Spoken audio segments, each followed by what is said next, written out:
On a mené un voyage d'études en fait en Floride. En fait, là on retrouve le temple des parcs Universal, SeaWorld et Disney à Orlando. Et là on s'est vite aperçu d'abord de ce qu'il ne fallait pas faire.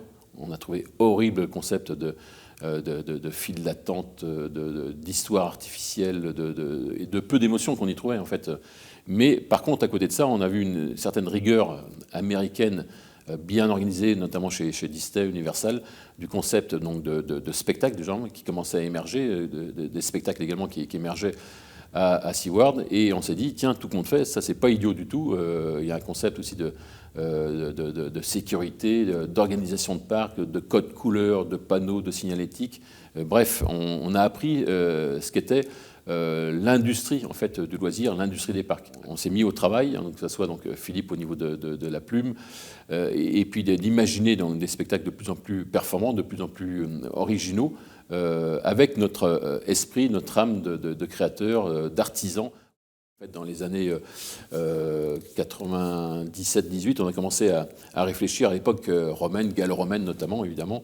En montant, on s'est dit, tiens, on va monter une villa gallo-romaine avec son forum, les colonnades, etc. Et pour l'animer, en fait, on avait l'idée de monter une école de gladiateurs, donc dans cette villa gallo-romaine.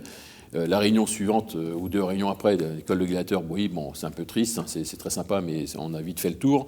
Et on pourrait amener un beach, donc un beach, c'est un char avec 2 chevaux. Bon, ok. La réunion suivante, c'était plus un beach, c'était un quadrige, donc c'est un char avec 4 chevaux, mais qui pouvait plus tourner dans le forum en fait de cette villa gallo-romaine. Et quelqu'un a dit, je ne sais plus, c'est Philippe ou notre architecte de l'époque, Jacques, qui a dit, écoutez, ça va pas, là, votre villa gallo-romaine, ça ne fonctionnera pas, c'est pas fait pour faire entrer des chars, des quadriges.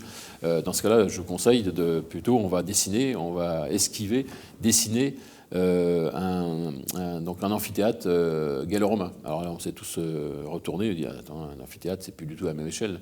Effectivement, la réunion suivante, il nous a amené déjà un prototype, un dessin déjà donc du futur stadium gallo-romain du Puy du Fou, qui faisait déjà 6000 places, avec une spina au milieu, la cavea qui faisait 80 mètres sur 40 mètres. Bref, un véritable amphithéâtre, comme on le trouvait autour de la Méditerranée. Il y avait à peu près 200 amphithéâtres romains ou gallo-romains autour de la Méditerranée. Donc là, ce projet qui a démarré d'une villa gallo-romaine, d'ailleurs, qu'on a fini par faire, on l'a fait en hôtel, cette idée de villa. On est atterri sur un stadium gallo-romain qui a coûté plus de 10 millions d'euros, donc un projet totalement fou, qui s'est dessiné en quelques réunions.